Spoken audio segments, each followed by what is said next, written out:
me today. As always, I have Eddie Young. Hello, Eddie. How are you doing? Hello, Nancy. I'm fine. And how are you today? I'm fine, thank you. Okay. Hello, everyone. How are you today? I hope you're good.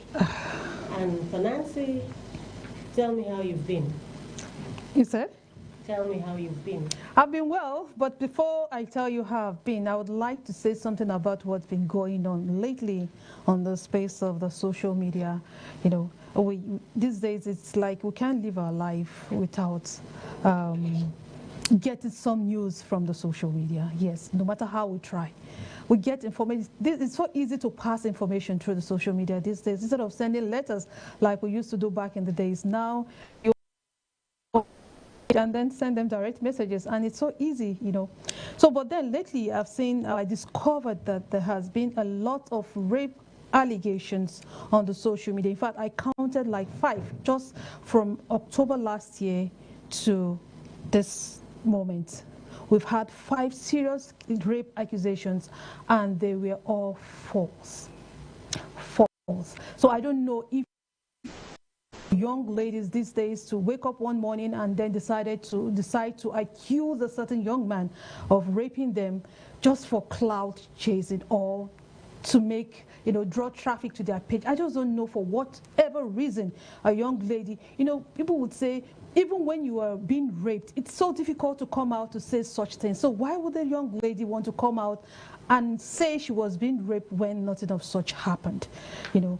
So Eddie, I don't know if you have any thought on this, if you have been following the stories on the rape accusations being false. So I've just been trying to wrap my head around why someone should even do that. You know, what's the purpose? What's the aim? What do they want to achieve by doing that? They probably have their reasons, either to tarnish the image of the accuser or something. So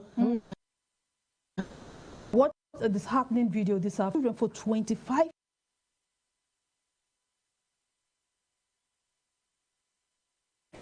like a monster, but these were all false. And then after 25 years she's coming out to say she's sorry, you know.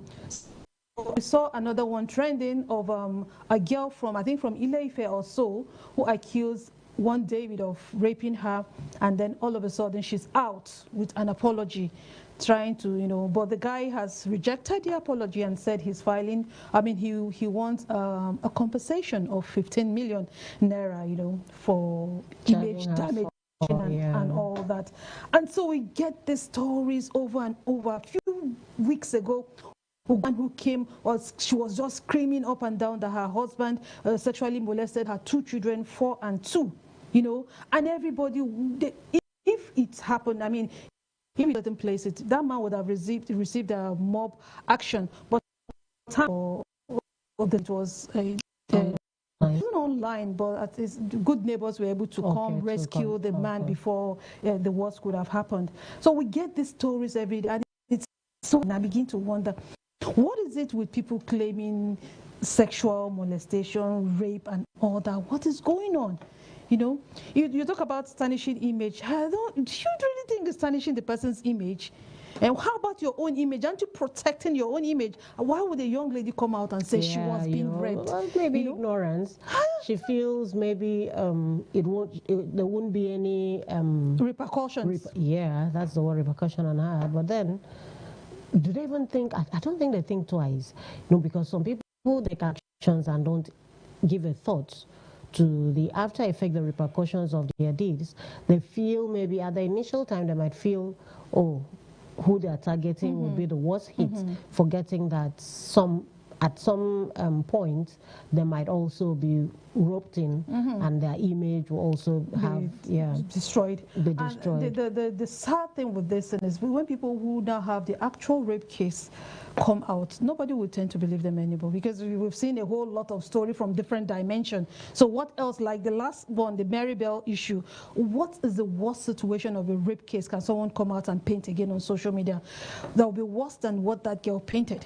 Okay, so and at the end of the day, it was false. So at this point, for all of those people who have given false allegations, they should be severely punished. I think that's just to serve as a deterrent to others, so that you don't come out to give us information that is not true.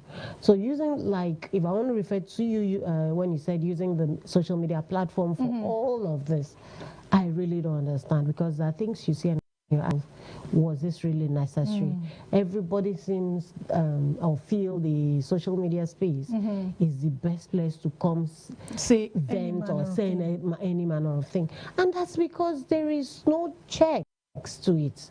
I think you're right. So it's so for some saying and for some people who want their sanity, they don't even go there. You would see people say no, they don't go there. For serious-minded people and people who want their sanity, because it can be so traumatizing, especially with the stories that come out of it. From the trauma, you could get so angry, agitated. There are certain things you see and you get angry with yourself, and it's not necessary. Yeah, like the Maribel story that made everybody cry. I mean, when I watched that video, I cried.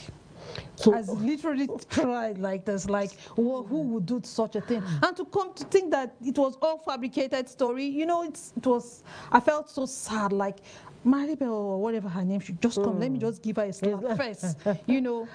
And for people to think that the social media audience are the best people to validate their feelings or encourage them is what I don't understand. So what happened to your nucleus, your friends? Families, people who actually know you and and can relate with the situation, not people who may not have the opportunity to even ask the second person, because you are coming to tell us the story. Have we heard from this other person? I believe in hearing from both parties before. So for people who won't be able to have opportunity to, because if it were your immediate audience, cloud, family, social circles, they would be able to, they know this person, and they could also say, so what happened? And from there, they would know if you were wrong or not. And then save yourself some embarrassment. You get it? Because there is one funny video I saw. Two girls coming online, she's reporting that some guy, you know, proposed to her, and the same guy proposed to another lady. Apparently the lady is her friend, but they hadn't met in a long while, so maybe coincidentally, nature or whatever, so by divinity or whatever, they came together and trying to catch up on their lives and all of that. She's telling her that, okay, she's getting married. She's also said, oh, nice, I'm getting married. And by the time they said, oh, here's my guy, it turned out to be the same guy for her friend. And she came out to social media and said, so what do I do? And I'm like... And you know the surprising thing, her family might not have even heard of this story. They'll get to hear about it on social media.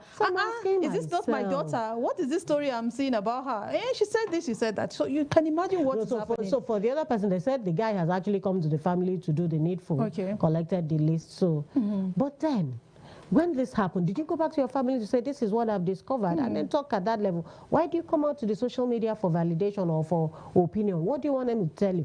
And at the same, some people on the social media can give you this advice, and you don't even, you still go back to do what you want to do. So, I mean... I don't know. I don't know. Anyway, let's go on a very quick break. Let's leave our gists at this point. Let's go on a very quick break, and when we return, we'll bring in our guests as well as our... and also announce our topic. Stay with us, we'll be right back. Welcome to FCT in Focus, your window to the vibrant heartbeat of Nigeria's capital. We dive deep into the core of the FCT, exploring how key policies and decisions shape lives across the city.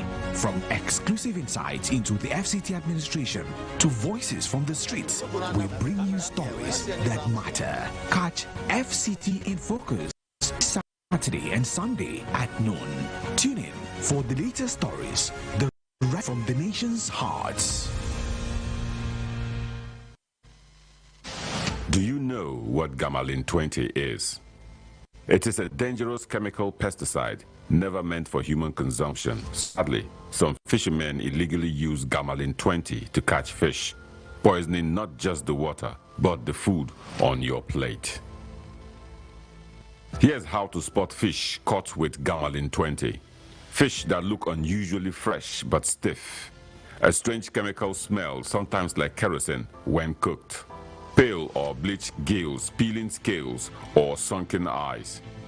Eating such fish can cause nausea, vomiting, and even damage your liver and kidneys. In severe cases, it can lead to life-threatening health complications. Remember, using Gamalin 20 for fishing is a crime. It harms people, rivers, and marine life. Protect your health. Buy from trusted sellers. Report suspicious fishing practices to the authorities. Together, let's keep our waters safe and our meals healthy.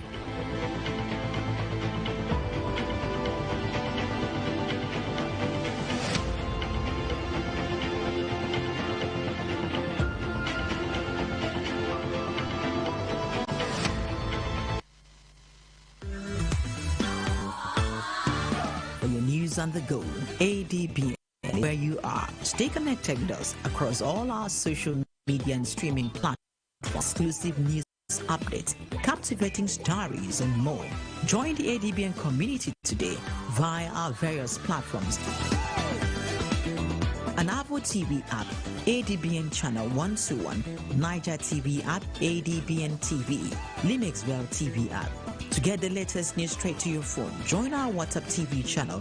Just search for ADBN TV and hit the follow button. Turn on your notification to stay updated and never miss any part of the experience. Stay in the conversation with us across social media handles.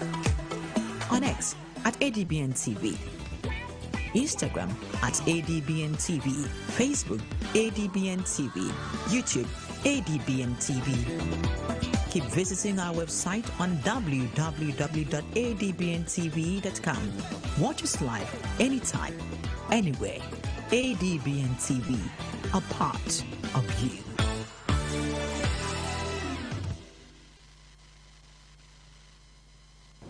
Well, thanks for being there and welcome to Breaking the Stigma, Epilepsy Uncovered. So epilepsy affects millions, but stigma still surrounds it. Let's uncover facts, break myth, and promote understanding. So joining us is Dr. Kalu Nenna. She's a consultant family physician, UUTHUU, and she's also the chairman, Society of Family Physicians, South. So let's dive in. Hello, Nana. How are you doing? I'm fine, Nancy. Good to have you. Good to have you, too. Welcome, doctor. Thank you, Lydia. Good to see you guys. Happy New Year, right? Yeah, Happy New Year. All right, so let's dive in, Nana, Dr. Nana. Just take us through the basis. Let's start from small, from the, what do they call it? From the scratch, cradle. yeah. What exactly is epilepsy? Okay. Yeah. How does it, how does it happen? Yeah, how does it present? Yeah, that's the word. Okay. Epilepsy, as we know, is a neurological disorder. Okay. That is characterized by unprovoked, right? The word unprovoked seizures. Yes. And then it causes electrical activity of the brain, causes discharge of the brain, right? The brain signals a lot of electrical activity, and it's usually unprovoked. Unlike seizures, now, like I said, epilepsy is unprovoked seizures. But seizure is just a single temporal disruption of the brain activity, and it's provoked. Oh. So now, epilepsy is a neurological disorder, but seizure is an event that happens, right? So when this event, the electrical activity of the brain keeps occurring and is unprovoked, that's when you term it as epilepsy. Okay. And there are different characteristics of the way patient presents. But most patients, how will you make, okay, let me not jump into that, but most of the patients that come down with epilepsy must have had this reoccur more than once, right? Okay. And like I said, the catching word is unprovoked. Unprovoked, okay. Yeah. So they must have had it more than once before they said there's something wrong. You see a child who was playing and all of a sudden starts seizing. Some of them could have you just see a child maybe all of a sudden starts staring blankly into the space. So people will be having the very, very minute one, smacking of their lips in the form of epilepsy, right? Then some could have some abdominal movements. These are things that precede the whole... Yes, these are the symptoms, right? So if you see a patient that comes in and like, doctor, my doctor, okay, I had a particular case. This child was about, I think, 15, but was not doing well in school. So it was the father that brought her. Very pathetic story, So the man complained that the child has been having maybe in church, she would just fall and start convulsing. And everybody started saying it was witchcraft and all those things. So, but by the time she started having repeatedly and she came to the hospital, we made a diagnosis of epilepsy. So this is unprovoked. The child didn't have any symptom. There was no fever. There was no history of drug use, right? There was no history of being trauma or being hit or any head injury that could provoke that. Okay. So these are the symptoms that most people with epilepsy come down with. Okay. And so, like this particular story you gave now, all of a sudden, you know, he just discovered that the daughter just falls and starts convulsing. Yes, and I think he said the first time was when she was about 10 years or something. Okay. So most patients, when they come in, we need to find out if he's an adult. You won't bother to, you know, find out if there is a history of febrile convulsion when the child was young. Okay. Now, if this happens in the child within 0 to 3 months or 6 months, you won't be in a hurry to make diagnosis of epilepsy. Okay. You will first of all have to find out the root cause. Okay. Did the child have a fever? Because some people will convulse or have this seizure when their fever is very high. Then some medications that can trigger someone, that bring down the sugar level, hypoglycemia, can trigger that seizure, right? So there are different things. You need to find out if the child was on any medication, was there any fever associated with it. So most children, you need to rule out febrile convulsion before you can term the person as epileptic. Yes. Okay. So for me, doctor, the term unprovoked is worrisome. If I look at the vocabulary, it's meaning unprovoked, like I said, nothing triggers. Yes, provoked. So I had a fever. Okay. It could be that the person didn't actually eat, so the sugar level had dropped, right? It could be that the child was already having meningitis or something, right? Or a head injury that triggered. So it was provoked by something. But for epilepsy, not provoked. So that's why I'm worried. So you see, for people who come down with this, is it there is a default, maybe a lack of development of a certain part of the brain or something, while the developers was to cause this? Yeah, it's not really like there is a abnormality in development, but there's maybe a gene abnormality in the gene, a particular gene that can predispose people to having that. So that's why if you come in a family and you see maybe 1 or 2 people are experiencing that. So there's a genetic mutation, and sometimes there's no underlying cause. So that's why we call it idiopathic. It can't really point to any cause. So it's idiopathic. But unlike seizure, like I said, there are always, when you trace well, there's always a root cause. So is that why people could term it as being spiritual? You know, because there was no taking the myth. Talking about the myth now. We're going to the myth. That's why people, because there's nothing you can place your hand that it actually caused it. So you're like, this is spiritual. Yeah, because what we don't know, we tend to call it spiritual. And that's more of in African setting. We have that mentality. Everything that happens, there must be a spiritual undertone to it. Now that we've gone this way, I don't know if anyone wants to know more about it, because I'm more concerned about epilepsy, right? No. I'm more concerned about these things happen. I've heard a lot of persons say, "Oh, put spoon in the mouth." Oh, so when you're a bystander, like you just come across someone who is having this episodes, what should you do as a bystander? First of all, you have to be calm. Calm. Yes. Don't trigger more confusion or invoke more anxiety, right? Be calm, stay calm. Then if the patient was actually, like I said, is unprovoked, so a person can be standing or start jerking. So you have the person lie down to avoid the person hitting his or her head on the floor, right? And then you won't touch. Some people have this idea like you restrain the person and all those. Don't. Allow the person, yes. If all you could do for the person, make sure that the environment is a little bit free from any form of harm. Some people have convulsed or had seizure while they were cooking, right? So you try to take the person away from that. Dangerous. If there is water around, you have to try to take the person away from there to prevent drowning. So any harmful objects or anything around, try to remove it, right? And then you time the seizure, because most of the seizures seconds to minutes. But when it's more than 5 minutes, it's raised an awareness there's something wrong, right? So this needs further management and diagnosis. Otherwise, you just allow the person. You just because you won't do anything. You're not a doctor, so what would you possibly do? Put it, because in the process, then another very important thing you do: lie the person on her side. Right, it's very important. Why? Because as they are convulsing, the risk of having an aspiration, choking, either from the saliva or whatever they're bringing out, right? So you put the person lay down flat on the, more especially on the left lateral side, to prevent the tongue from falling back and then closing up the respiratory organs, right? So you would have to do those and call for help. Do you understand? Why you're observed? Because most of these patients, by the time they are done with that episode, they don't even remember. So you are the one now, because most of the diagnosis of epilepsy is not based on what the patient is telling you. It's whether or not an observer or family member who has observed this happen repeatedly will tell you that it will give you this is, because most times they don't remember. Exactly. And then sometimes most of them have this, what we call it, post-ital sleep. They sleep off. So don't wake them up. Allow them to sleep.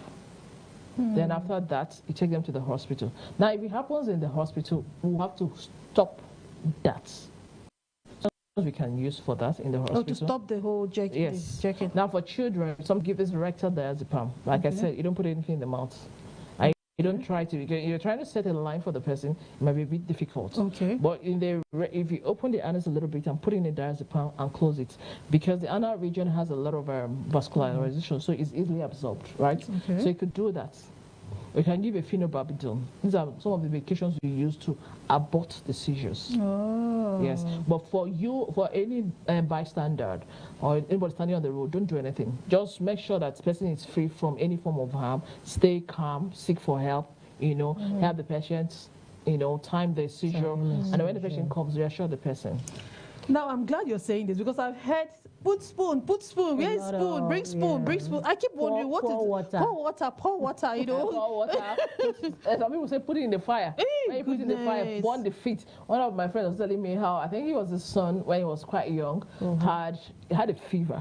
Boy was a baby, had a fever, and then started convulsing. So they're like, okay, go and put him under a plantain, close to a plantain, heat up somewhere, put spoon, open his mouth, put something. Another thing you do for a bystander, for someone who is just standing by, if you could help the person put a soft cloth, either pillow jacket under the head, so the person will not be jerking and hitting the head for injury, right?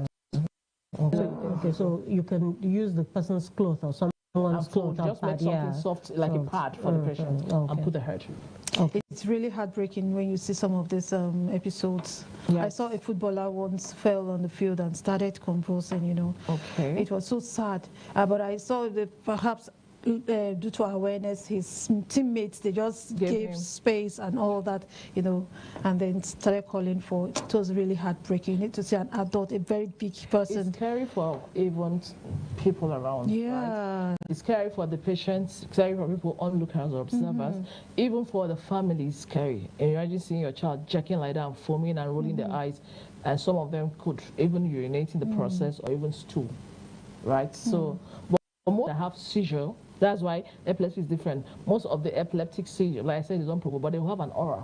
Okay. An aura is a sensation, a feeling that something's about to happen. So people will tell you, doctor, I have this strange smell that I perceive, and once I perceive that smell, it happens. Right? Some people will tell you they are having a ringing sensation in their ear, right? And then once they hear that, they know that it's about to happen. So most people have this sensation, or they feel like something is crawling on their skin. It's their aura. People have different people have various aura that will trigger or just, kind of give them a sensation that this is about to happen. So these are the things we ask when the patient comes. Okay. All right. I'm sure, so for those people who have the aura, they can actually prepare themselves ahead of it. I know that, but the thing is that perhaps it happens few seconds to the main episode, so there's no time to even prepare. Okay, for most of the cases, the first episode, patient might not really prepare, right? Yeah. But like I said, if it's more than once, the family member will okay, this is notice, and then if it's something that is repeated, because like I said, seizure is just one-time event, so it's very short. Unlike epilepsy, that is a chronic thing. Okay. And so it's a chronic neurological problem. Okay. So it's chronic, so with time you get used to it, and you find a way around it to mitigate that process. All right, Eddie, you were asking? Yeah, so the seizure, I wanted to know the difference, but she just said that it's a one-time thing. It's a single event, one time. It's temporal, it's provoked. Yeah, it's provoked. Exactly, and it's just for a short period of time. And then once you know the triggers and you stop those courses, Okay. you know that person won't come down with it, unlike epilepsy. Okay. Okay, so when you have a patient who, but can they have both seizure and epilepsy at the same time? No, or like just, I said, for me to term you epileptic, you must have had the seizures. Okay, So, okay. like, seizure will not migrate to epilepsy, right? So you must start with seizure first. Then when it's repeatedly, and it's unprovoked, then we'll not give you that term. All right, so this is 2026, the 21st century. I will be hearing of epilepsy for God knows how long now. Yeah, so do we have? Far back when I was small. You see. So do we have like breakthrough, medications that We've always had medications for seizures. Like I said, the brain is disco activity, so you have to give out some of these medications that will bring down those discharges that cause inhibitory, right? Okay. So we have the old drugs. We have gabapentin, carbamazepine. But these drugs are drugs that patients who know they have this kind of problem, they keep it at close. home, exactly. And then you take it regularly. It's not like you take it when you're having seizure. You have to be on a daily routine. Yes, you have to be on it according to your prescription, depending on how severe the seizure is. Okay. Right? And then before you do that, you as a doctor will have made your diagnosis and known the kind of it. Anyway, well, in the medical terminology, we have two types of seizure: the focal and generalized. Okay. Now, under the focal, we have the simple focal and the complex focal. Okay. In this cell, there's no loss of consciousness, right? The person will just maybe twitch or something, or having but the person is awake. But in complex focal, it's there's an alteration in your consciousness level, right? And then why do we call it focal? It's a particular part of the brain that is being affected, right? But unlike generalized, both hemisphere, so it could occur different times in different hemispheres. That's why, and it causes more of generalized tonic. The whole body is shaking. Unlike in focal, it could be the eye twitching like this, or the mouth or something. So these are the things from your history taking when the patient comes, you'll be able to know the type of seizure, and then you now do some investigations to confirm, right? So most of the investigations we ask for what we call EEG, electroencephalogram. Now, but the thing because I've been hearing EEG. EEG. That's different from ECG. Okay. Encephalogram. Enceph is the brain. Right? But ECG is electrocardiogram. Cardio, the heart. So now what we do is, in the EEG, is just to check the electrical activity of the brain. So you put a machine and then it helps you. But the thing about it is, before you can make a diagnosis, at that point you're doing that, the person may not have a seizure. Might not have any. So you wouldn't be able to. It might not give you So sometimes you just say, okay, maybe wait for like the whole day. But there are some people that have the seizure only when they are sleeping. That's risky. Yes. So we have that, but those ones are even better for you because you know that maybe like the person will not know because he or she is sleeping, but maybe the family member or somebody, a partner or spouse notices it and brings. So you can be controlled with medications. So back to our medications, there are a lot of medications I've been using, but some of these drugs too, some of their side effects could also lower patient's mood or even trigger it. But like you asked, breakthrough drugs. Yes, there are newer classes of drugs that have been found, with lesser side effects, and then gives a longer duration of seizure-free events for the patient. So, like we have the fenfluramine that's been given. Then we have also the weight, but I don't think we practice it here in Nigeria, right? It put a device on your brain that will help you control. So when the person is about to have signals, and then the person is aware and pops his medication. Yes, so we call those ones neuropace electrical stimulation. Yes, so it's a device they wear. Then there are. That's even better. But we are still coming up in our. So if the director can take us back to those pictures so that we can talk about it. Because you said something about handling, care, onlookers. And then from the picture, director, can we go back to the other one too? You see this? Is that right? No. Shouldn't touch the patient. Shouldn't touch the patient. Yes, and then and this too. And they're trying to put something, the child can aspirate and choke. And die from that process. So seeing this kind of pictures out there, is this not confusing? No, but I think the pictures are to tell you what not to do. Like, Okay. they left the man, put a pillow under him. Okay. Right? He's not touched. And I guess he's on the floor. If I'm not mistaken, on the bed. maybe on the bed, but there's nothing harmful around him, and he's allowed. Exactly. So this is the correct way. Exactly. What are they doing? They're trying to block the nose. Yeah, something like that. This is wrong. Which is wrong. Okay. Right? Okay. All right, so we'll have to go on a quick break. Okay. Let's go on. Just hold on to your thoughts, okay? We'll be right back. No problem. Stay with us. We'll be right back after this short break. For your news on the go, ADBN is everywhere you are. Stay connected with us across all our social media and streaming platforms for exclusive news updates, captivating stories, and more. Join the ADBN community today via our various platforms.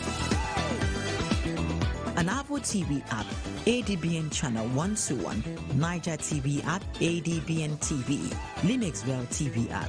To get the latest news straight to your phone, join our WhatsApp TV channel. Just search for ADBN TV and hit the follow button. Turn on your notification to stay updated and never miss any part of the experience. Stay in the conversation with us across social media handles.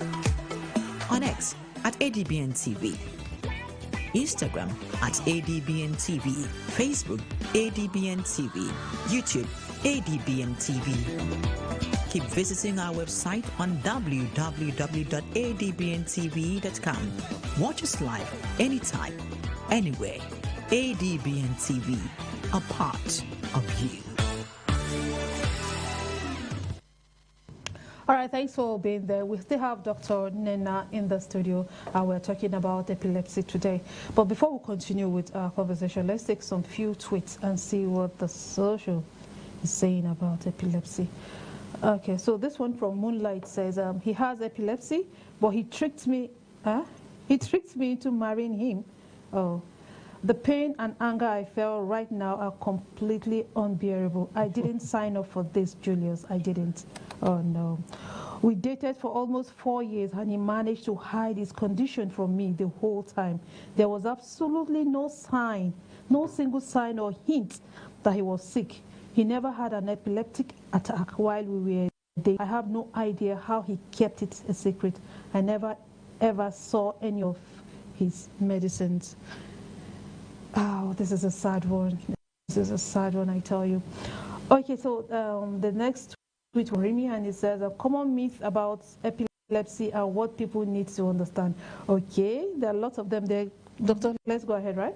Okay, so the first myth, according to Remy, he says epilepsy is a spiritual attack or cause. Epilepsy is a neurological condition caused by abnormal electrical activity in the brain. That was exactly the spiritual. The spiritual, yes, exactly. And then the second one, it says epilepsy is contagious. And then he says you cannot catch epilepsy by touching, sharing food, or helping someone during a seizure. I think this is very important because when such things, they are foaming and all yes, those things. Yeah, because of this it's foaming. Not contagious. It's a abnormality in the brain. Yes. Okay, so let's take the third myth according to Remy. She said people with epilepsy are mentally unstable or dangerous. Okay, so he debunked it by saying most people with epilepsy are perfectly mentally sound and live normally productive life. They live normal, productive life, okay? And the fourth one says everyone with epilepsy convulses and falls, okay? So not everyone. Not everyone. It says seizure comes in many forms. Exactly. So depending on spells, belief, confusion, muzzle jack, and all that and all that, okay? Then the fifth one, let's take it before doctor comes in. It's a prayer alone can cure epilepsy. That pastor would have subscribed to this. Yeah. So it says faith can support people emotionally, but epilepsy is best managed with proper medical treatment. Stopping medication for spiritual healing can be life-threatening. Perfect. All right. So these are 5 myths. Do you know about this myth? Yes. And they're common. You've seen people. Very common. I even went growing up before I became a doctor. I used to think that epilepsy was also contagious, right? But in my course of medical career, I found out it wasn't. So it's not. It's what we grew up saying in the society or knowing in the society, but it's not contagious. It's not contagious. Okay, so do one grow out of it, or it's a lifetime? Yeah. If it's epilepsy, you can be seizure free for some time. say that it can grow out of it. Okay. Right? Where if you're on your drugs for a long time, they can taper down the drugs and see how long you can be seizure free. Okay. Right? And then they can say they'll be monitoring you. It's not like they're going to tell you, okay, you're free, go. Yeah, okay. All right. So, doctor, before we talk about this Moonlight story of how she was deceived, you know, she said she dated this man for 4 years. Let's still talk something about the myth. There's something here. I think it's the fourth one. No. Epilepsy is contagious. No, people with epilepsy are mentally unstable or dangerous. You know, so even though they are mentally stable, is there no form of mental health issue because of the They will have, most of them, or not most of them, I say majority of them, depending on how they are handled, come down with depression, anxiety, right? Why? Because of stigmatization. You're what you're not. And then you're not allowed to like interact. You come out, everybody's avoiding your class because you're a witch. Purportedly a witch, right? Or maybe in your place of work. Maybe it happened once in your place of work and you can lose your job in the process. Why? Because of lack of awareness on understanding what the process is. And it can tip the person into getting into depression. So they can have some of these issues like depression, anxiety disorder, fear of the unknown, right? And then the fear that if I go out, it can happen. So the person becomes socially isolated, withdrawn, and irritable. The person can exhibit anger. So these are part of the mental issues, but they're not like mental health disorder. But it's because of the way they're being handled. That's why we need to advocate, speak for them, and then let people welcome them, embrace them, encourage them, reassure them that all is well. It will help to reduce some of these issues of stigma. All right, so let's talk a little about this Moonlight story. How possible is it for someone to hide such a condition for 4 years? Like I said, the person is on his drugs, you'll be seizure free, right? So perhaps this was what this person was doing. And then maybe he already understudied his problem, so he knew he had this aura, so he knew when, right? And then they were dated, so they were not living together. So maybe probably when she's coming, he takes his pills. But that's not really nice what he did. He should have opened up to her, knowing very well that it's something that with my support, emotional support as your spouse or your fiancé, I should encourage you. But hiding such information, it's deceit and it's not nice. You would also blame him because of the stigma. Perhaps she will run away. Yeah, of course. A lot of people have lost their relationship. Exactly, in the process. and you don't know how many he had lost before now. So he would actually want to, But now she's very bitter. She's married and she's not happy. I know. So that's lies. So I feel she needs a therapy and should be advised on how to manage the situation. Because she's already there. This is where we say, okay, love conquers all. But love that is formed on the basis of lies. Lies. It's not love. It's shaky. So what more can we look forward to knowing about epilepsy? What should we know about epilepsy? Let's talk about family support. Okay. Yeah, when we have relatives that have this kind of problems, how do we support them? Yeah, just reassure them that all is well. Okay. Make sure they take their medications. You could accompany them to the hospital, right? Follow them, get to know what the problem is. While the doctor is educating the person, he's also educating you. Give them emotional support. That's number one thing. They need that emotional support. And then also encourage them to be independent. Because when you become overprotective, right, you're making the person feel as if I can't do anything. So I'm now depending on you. And that can be very annoying for the person.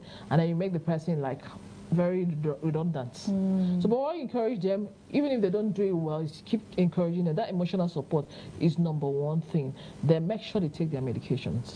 Okay. Ensure adherence and compliance is very important, right? Then in their workplaces, it could be an advocate as a family member and a friend. In your place of work, create awareness that this can happen. And I encourage them to share their stories. Because when you hide most of these your stories, you're hiding a lot of information and then kind of a bit withdrawn. You don't want to talk to people. But when you keep saying something over and over again, people, you know how stories are now. There'll be times they get used to it and they'll stop looking at you as somebody that is very abnormal, right? So these are the things we need to, as families and as friends, that we can go to churches, talk about it, allow them. encourage them to join support groups. Okay. Those that have epilepsy can come together, share their stories, and to help to boost up their emotions. It's really, so these are where family comes in. Okay. It's very important. Family support is very important in the management, and then friends too. Okay. You talked about drugs. Are these drugs, are they quite expensive? Depending. The newer medications are a bit, right? So that's where we might come in to ask the government to kind of help us subsidize some of these drugs. But the older medications that have more adverse effects are not really.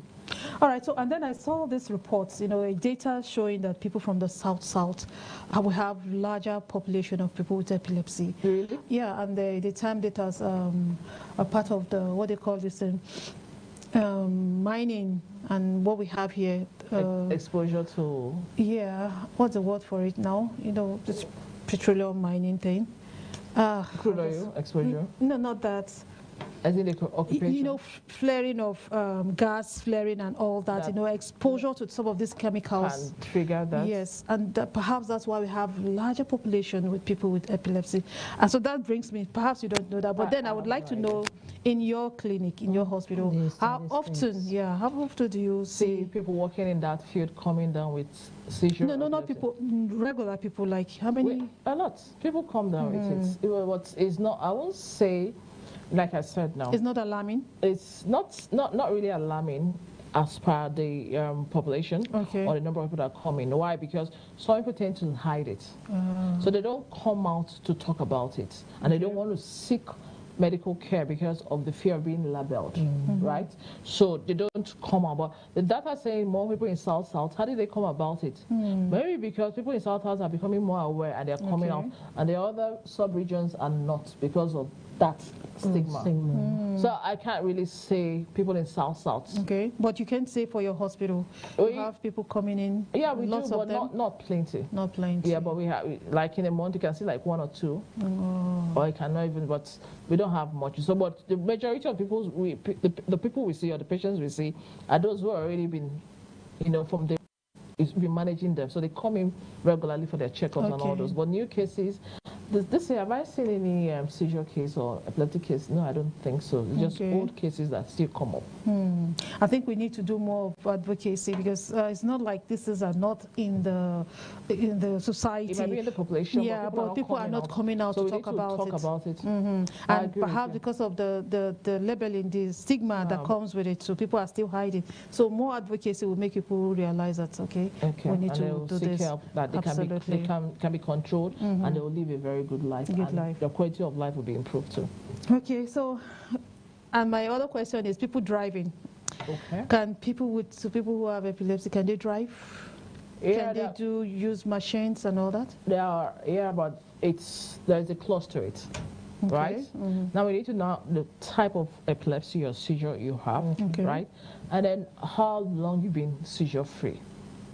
Now, for those who are driving private vehicles, we will allow them to drive if they've been seizure free for 6 to 12 months. Meaning that you've been regular on your medication, you've been compliant with it, right?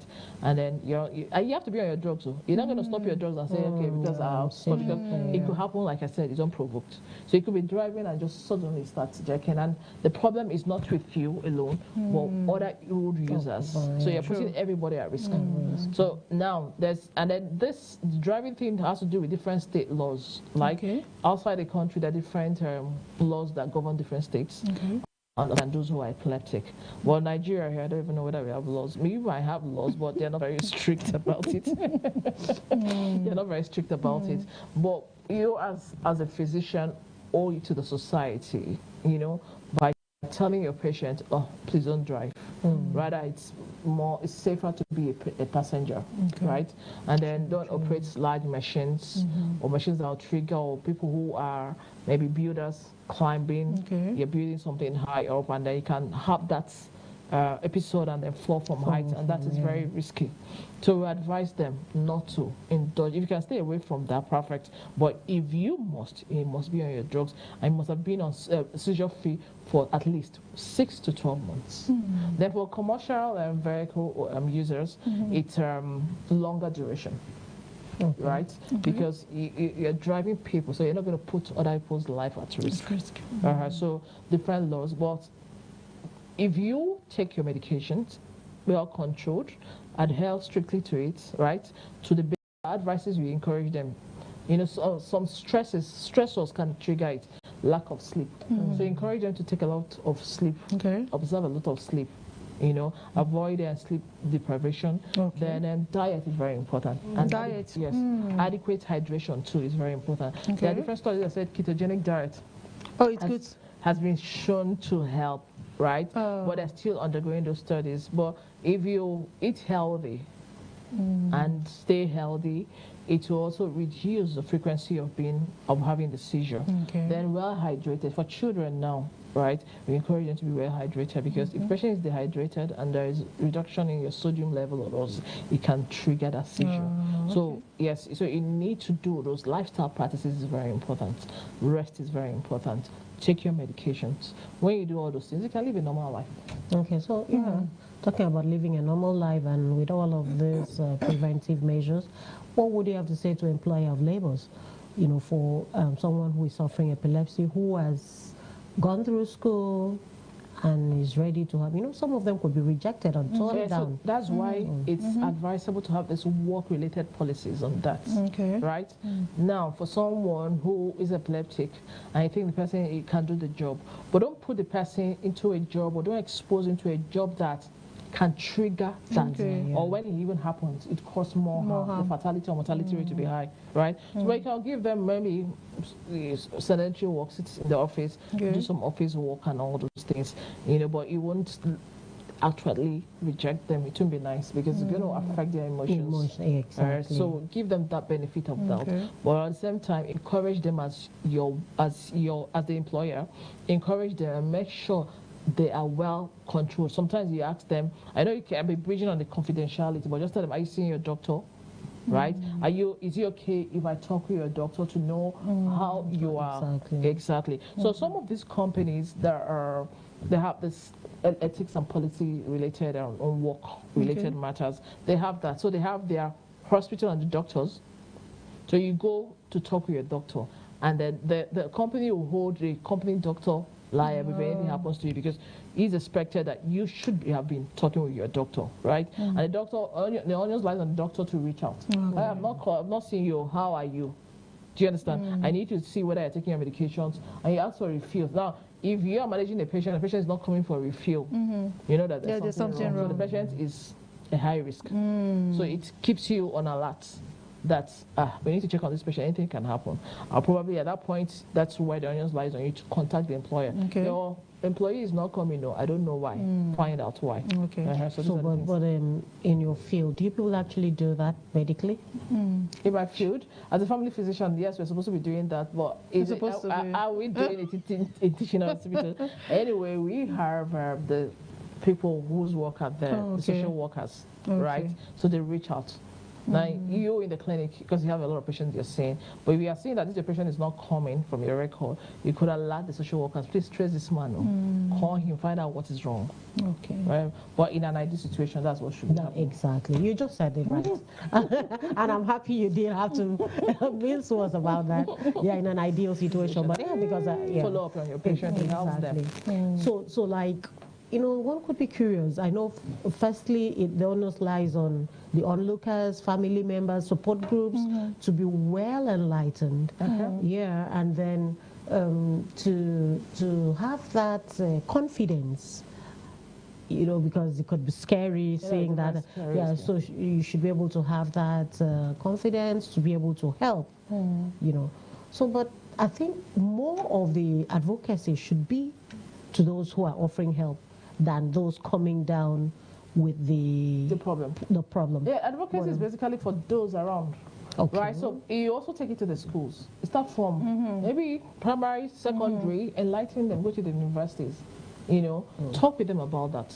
Because having regular, constant school health programs on this will help. And TV stations like what you are doing here, they're creating awareness, radio stations, go to the churches, to the markets, right? You could do health education and sensitization and awareness on that.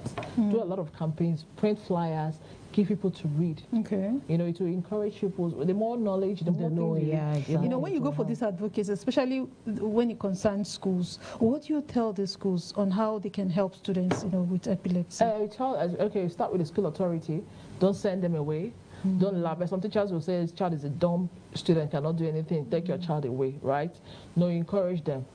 These children are human, should be given equal rights and opportunities like others. So when it happens, do a first aid. There's some first aid treatment you can give to the patient before seeking help. Then you tell the school authority if they should also have a hospital they can easily reach out. Should in case anything happens like this, right? They can have access before calling the parents or the caregivers of the students, right? And then you encourage other students, don't bully these patients or don't bully the student because he or she has this. It's not her fault or his fault that he has this.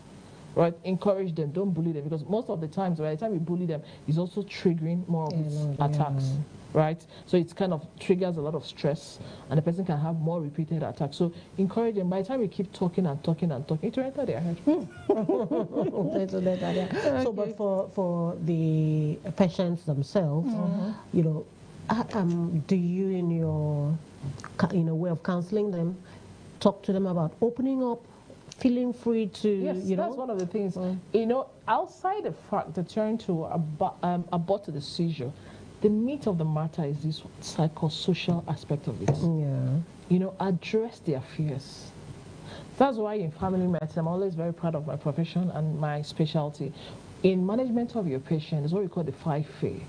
You know, the 5-phase will help to talk about the fears of the patient. Then how is the ideas? What do you think is causing this?